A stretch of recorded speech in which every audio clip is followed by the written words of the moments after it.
Hoy, en Renovando tu Mente, quizás el problema más difícil con el discurso del Monte de los Olivos y su aplicación a la destrucción de Jerusalén fueron las predicciones de Jesús con respecto a las señales en el cielo.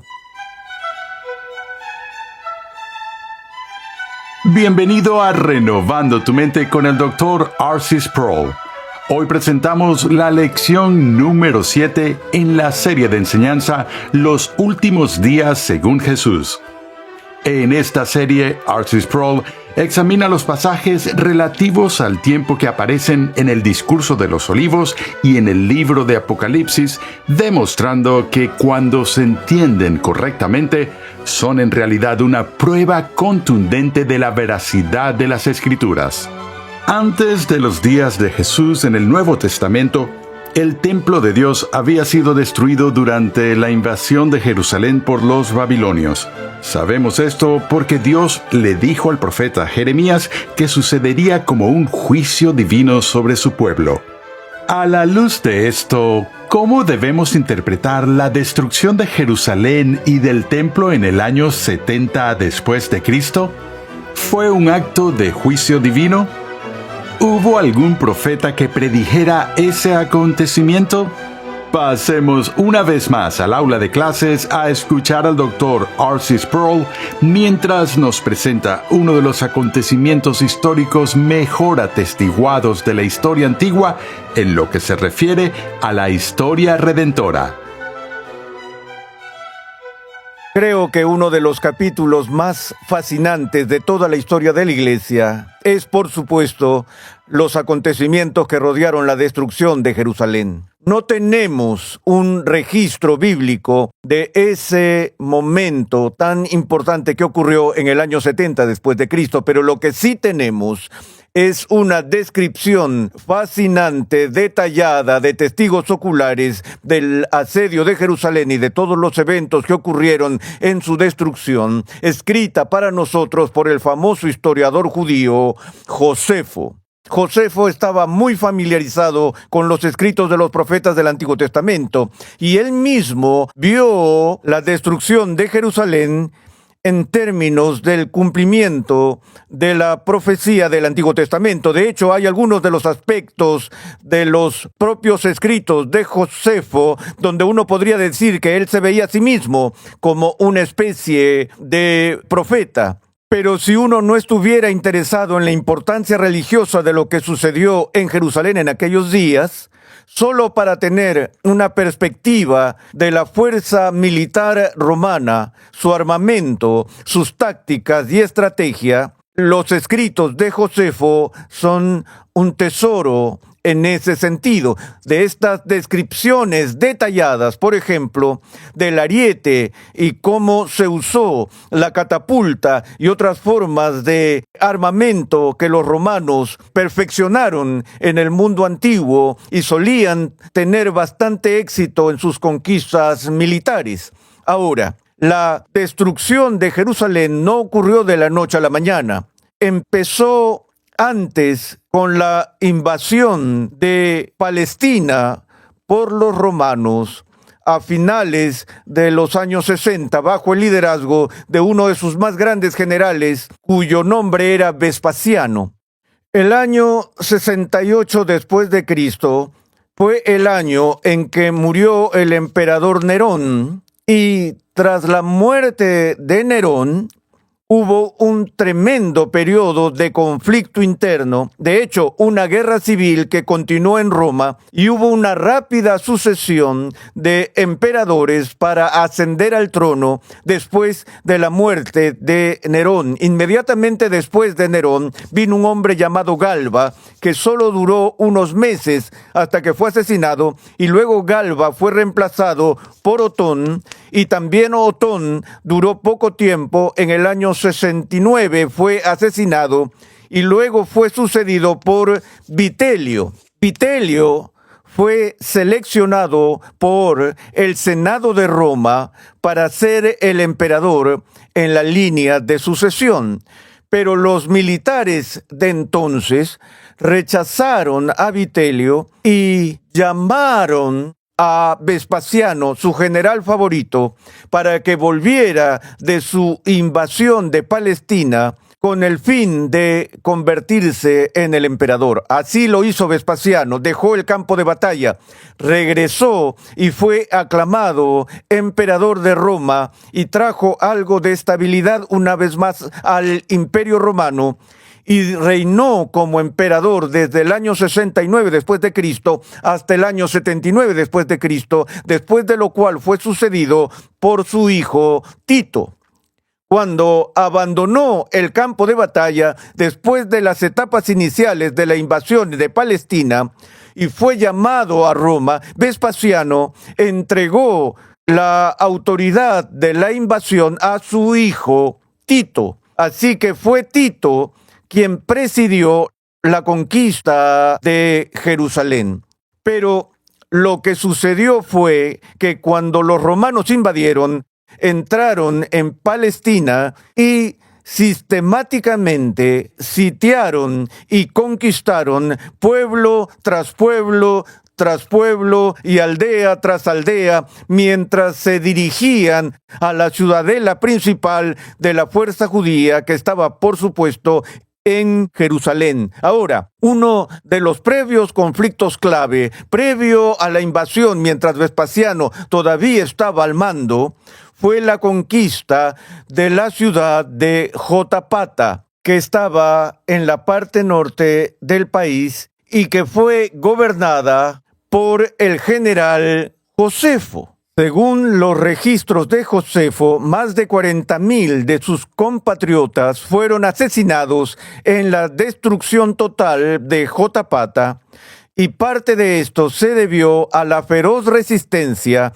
que sus soldados y su gente pusieron contra la invasión romana, y este es un aspecto de la historia que es extremadamente fascinante. Se lee como una novela, porque obviamente los judíos en esta pequeña ciudad no eran rival alguno para el ejército romano invasor, pero utilizaron todo tipo de tácticas ingeniosas y creativas para repeler a los invasores, y al final solo hubo 1 o 2 sobrevivientes de toda la ciudad, uno de los cuales era Josefo, que se escondía como en un pozo o en una fosa. Él fue traicionado y entregado a los enemigos y se suponía que sería ejecutado de forma sumaria, pero según al menos el propio testimonio de Josefo, fue librado por Vespasiano, porque Vespasiano tenía una gran estima y respeto por el valor que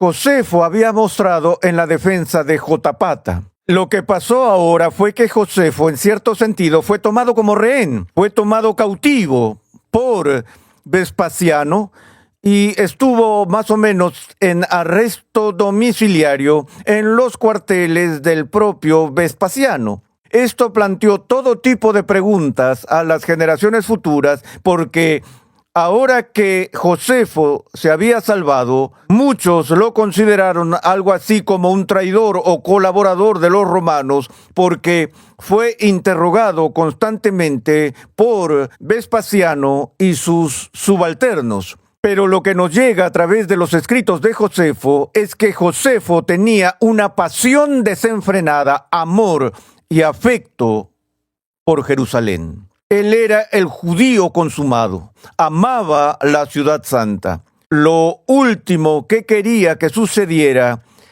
era su destrucción, por no mencionar además la destrucción del templo de Jerusalén. De manera que primero Vespasiano, antes de ser llamado de regreso a Roma, y luego Tito, usaron a Josefo como negociador, como mediador, que bajo una bandera de tregua enviaría a Josefo a la ciudad para hablar con los ancianos que resistían cuando Jerusalén estaba bajo asedio, y este asedio duró por mucho tiempo. Josefo intentó todo lo que sabía para persuadir a los líderes de la ciudad para que se rindieran, porque estaba convencido de que no había manera de que el cuartel allí en Jerusalén pudiera resistir el asedio continuo por parte de los romanos. Él prefería ver la ciudad rendida y al mismo tiempo le suplicaría a Tito que perdonara el templo y perdonara la ciudad si los soldados que estaban acuartelados allí en Jerusalén se rendían. Así que Josefo se dedicó a la tarea de tratar de negociar una rendición y por esa razón algunos de los judíos creían que estaba siendo un traidor, porque él como judío estaba pidiendo la rendición de la ciudad santa, pero su motivación obviamente era preservar el templo y la ciudad de la destrucción que por supuesto sobrevino.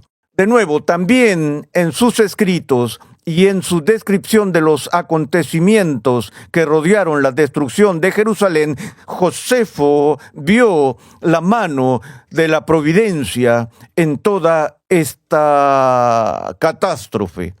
Estaba advirtiendo a su propio pueblo que estaban a punto de caer bajo el juicio de Dios. Esto es fascinante a la luz de la forma en que hemos estado abordando estas preguntas sobre las referencias temporales del discurso del Monte de los Olivos, porque he sostenido el punto de que el fin del siglo del que Jesús habla en el discurso del Monte de los Olivos no se refiere al fin del mundo, sino al fin de la era judía, y estaba advirtiendo al pueblo de su generación del inminente juicio venidero de Dios contra Jerusalén y contra el templo.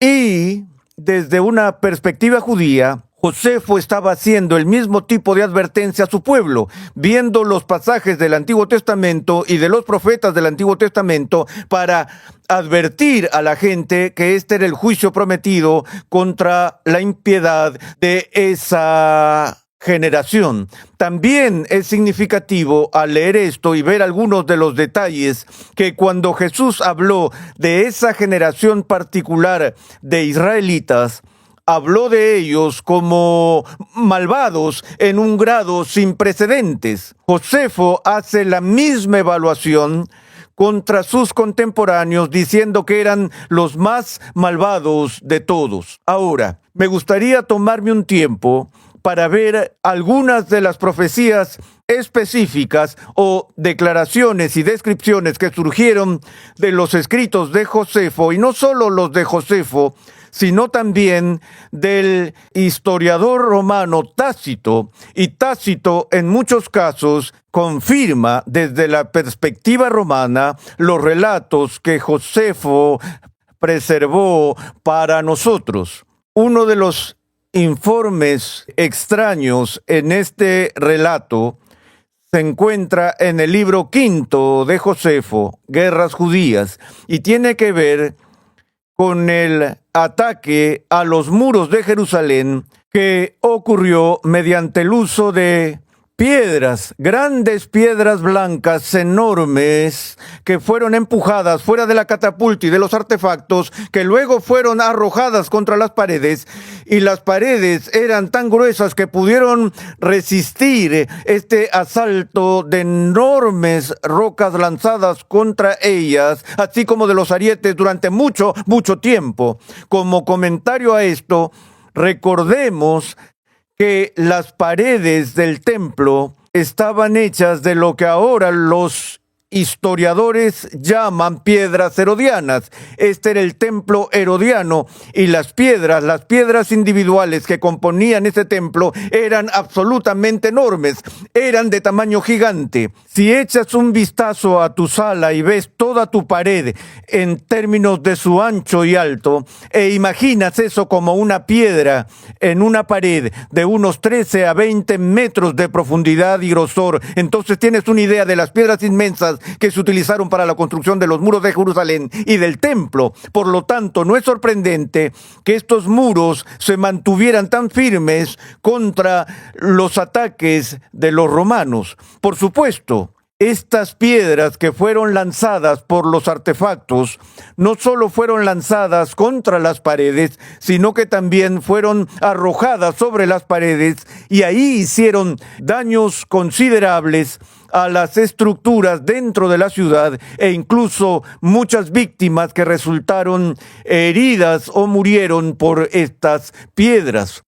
Ahora, en el fascinante aluvión de piedras que vino, según la descripción de Josefo, de que eran como piedras de granizo, rocas blancas, según su relato, dijo que los judíos al principio vieron la llegada de las piedras porque eran de color blanco y que no solo podían ser percibidas por el gran ruido que hacían, sino que podían ser vistas antes de caer por su brillo. En ese sentido, los guardias que estaban sentados en las torres avisaban cuando los artefactos la lanzaban y una piedra salía de ellos, y gritaban en voz alta como una advertencia a los que estaban allí: la piedra viene. Es una simple advertencia: la piedra viene. Así que los que estaban en su camino se levantaban y se arrojaban al suelo como les era posible y se protegían de esa manera. La piedra caía y no les hacía daño. Ahora, un estudioso descubrió que hay una variante en la traducción de este registro y que ciertos manuscritos, en lugar de leer las palabras, la piedra viene, que las palabras que se usaron fueron: el Hijo viene. Otra vez, el Hijo viene.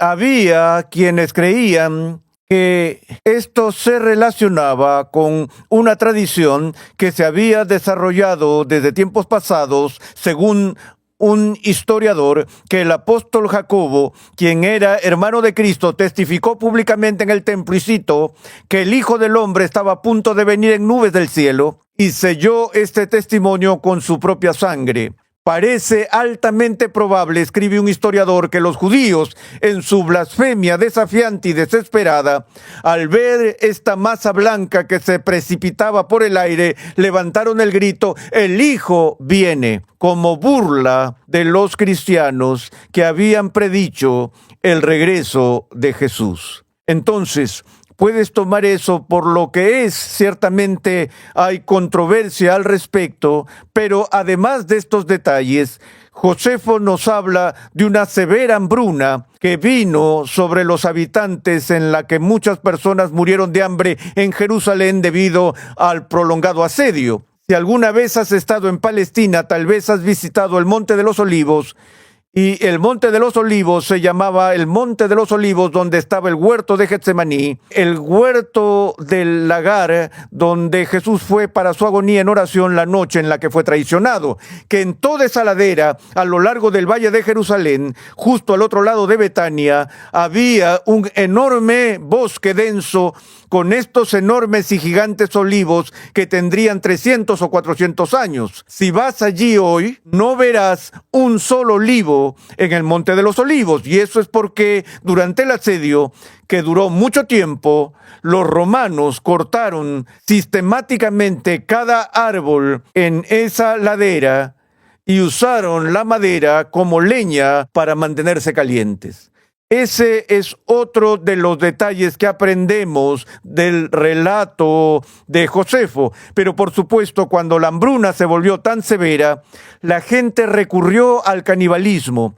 Y Josefo cuenta la historia de una mujer que estaba amamantando a su bebé, y ella, en un momento de gran inanición, asó a su propio bebé y se lo comió. Y fue ese tipo de sucesos que él registró como parte de las atrocidades que ocurrieron. Pero una vez más, quizás el problema más difícil que hemos enfrentado, ya con el discurso del Monte de los Olivos y su aplicación a la destrucción de Jerusalén, fueron las predicciones de Jesús con respecto a las señales en el cielo, las perturbaciones astronómicas. Una de las partes fascinantes del registro histórico de lo que sucedió se encuentra tanto en los escritos de Josefo como en los escritos de Tácito. Tácito nos dice, por ejemplo, que hubo señales que ocurrieron en el cielo con respecto a un cometa que había ocurrido antes. Alrededor del año 60 después de Cristo, durante el reinado de Nerón, se observó un cometa durante algún periodo de tiempo en el cielo y para el público en ese momento vieron esto como un presagio de un cambio radical que pronto ocurriría en la escena política. Tácito dice, como si Nerón ya estuviera destronado, los hombres empezaron a preguntar quién podría ser su sucesor, y Nerón tomó en serio la amenaza del cometa. No se arriesgó como Suetonio también relató. Todos los hijos de los hombres condenados fueron desterrados de Roma y muertos de hambre o envenenados bajo Nerón, y Nerón sobrevivió al cometa por varios años. Luego apareció el cometa Halley en el año 66 después de Cristo, después de lo cual Nerón se suicidó. Muchos historiadores han vinculado esa aparición del cometa Halley con el suicidio de Nerón. Ahora, tal vez el registro más extraño de todo lo que nos llega de la pluma de Josefo está en un párrafo con el que concluiré esta serie o esta sección leyéndola porque es muy extraordinaria. Josefo escribe estas palabras. Además de estas cosas, refiriéndose a los cometas y demás, unos días después de esa fiesta, en el 1er y 20º día del mes de Artemisa, apareció un cierto fenómeno prodigioso e increíble. Supongo que ese relato parecería ser una fábula si no lo relataran quienes lo vieron y si los eventos que le siguieron no fueran de una naturaleza tan considerable como para merecer tales señales. Porque antes de la puesta del sol se vieron carros y tropas de soldados con su armadura corriendo entre las nubes y rodeando las ciudades. Además, en esa fiesta que llamamos Pentecostés, cuando los sacerdotes iban de noche al atrio interior del templo, como era su costumbre realizar sus sagradas ministraciones, dijeron que en primer lugar sintieron un temblor y oyeron un gran ruido. Y después de eso oyeron el sonido de una gran multitud diciendo, cito, eliminémoslos de aquí. Ahora, lo que Josefo informa allí sigue casi un patrón idéntico con lo que el profeta Eliseo experimentó en Dotán, cuando los ojos de sus siervos se abrieron y vieron todas las miríadas de ángeles y los carros de fuego alrededor de Eliseo. Y los juicios en Ezequiel de la partida del Espíritu Santo de la ciudad de Jerusalén y las palabras de juicio de Dios y Cabod sobre irse, nos vamos. Lo que me parece fascinante de este breve informe de Josefo es su propia reticencia obvia a informarlo, porque siente que es tan extraordinario que la gente pensará que está loco por contar esa historia. Pero como él dice, se vio obligado a contarlo por dos razones. Uno, porque mucha gente fue testigo de ello, y dos, porque era coherente con la gravedad de ese momento histórico. Entonces, así ve en la caída de Jerusalén y en la destrucción del templo un acto divino de venganza contra su propio pueblo.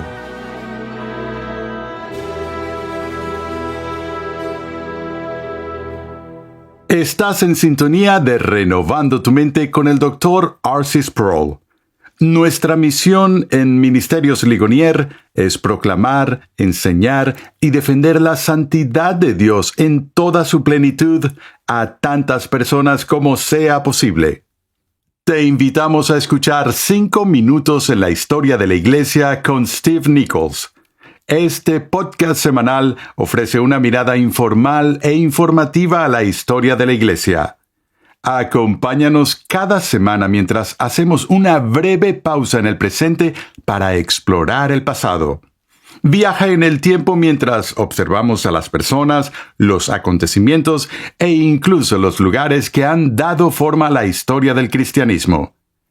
5 minutos en la historia de la Iglesia está disponible en todas las plataformas de podcast. Para más información, visita la página web 5minutosenlahistoriadelaiglesia.com. Los maestros de la Biblia siguen debatiendo temas relacionados con el libro de Apocalipsis, como el anticristo, el milenio y otras.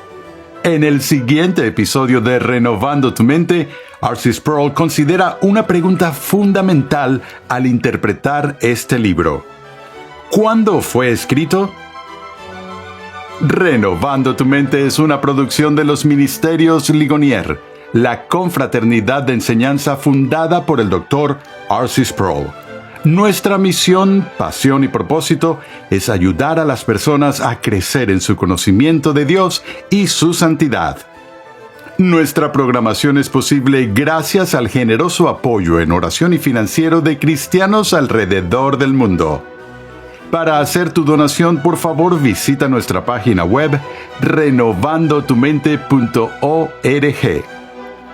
Suscríbete a nuestro canal en YouTube Ministerios Ligonier y disfruta de todo el material de enseñanza que estamos produciendo completamente gratis y en español.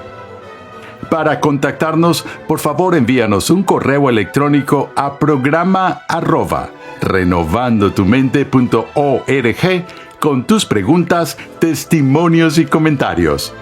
Te invitamos a escuchar nuestro siguiente episodio y a unirte a nuestra gran comunidad virtual en las redes sociales.